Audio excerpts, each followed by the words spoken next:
స్వచ్ఛ పోర్టుల పోటీలో విశాఖ పోర్టు మరోసారి రెండో స్థానాన్ని దక్కించుకుంది. ఈ మేరకు షిప్పింగ్ మంత్రిత్వ శాఖ పురస్కారాన్ని పోర్టు చైర్మన్ కృష్ణబాబు అందుకున్నారు. భవిష్యత్తులో మొదటి స్థానంలో నిలిచేందుకు కృషి చేస్తామని ఆయన తెలిపారు. విశాఖ పోర్టు ప్రధాన కార్యాలయంలో కమాండ్ అండ్ కంట్రోల్ కేంద్రం ఆరంభమైంది. పోర్టు ప్రాంతాల్లో జరుగుతున్న కార్యకలాపాలను ఈ కేంద్రం నుంచి పర్యవేక్షిస్తారు. అన్ని బెర్తుల్లోనూ ఎగుమతి దిగుమతిపై నిరంతర నిఘా ఉంటుందని కృష్ణబాబు వివరించారు. వాతావరణ మార్పులు, కాలుష్య నివారణ చర్యల అమలు, భద్రతాపరమైన అంశాలన్నింటినీ ఇక్కడి నుంచి పర్యవేక్షిస్తామని తెలిపారు.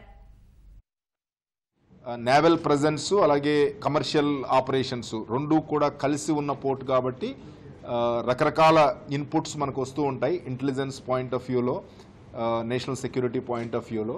సో అన్ని ఏజెన్సీస్తో కూడా సమన్వయం చేసుకోవడానికి ఉపయోగపడుతుంది. ఎస్పెషల్లీ మన నేవల్ కంట్రోలు, తర్వాత మన కోస్ట్ గార్డ్ కంట్రోలు, మన పోర్ట్ కంట్రోలు, తర్వాత రైల్వే కంట్రోల్ సిస్టము. సో వీటన్నిటితో కూడా మనం ఈ కంట్రోల్ రూమ్ని అనుసంధానం చేసి ఏ ఏజెన్సీస్ని మనం అలర్ట్ చేయాలనే దాని బేసిస్ మీద మనం తీసుకోవడానికి అవకాశం ఉంటుంది.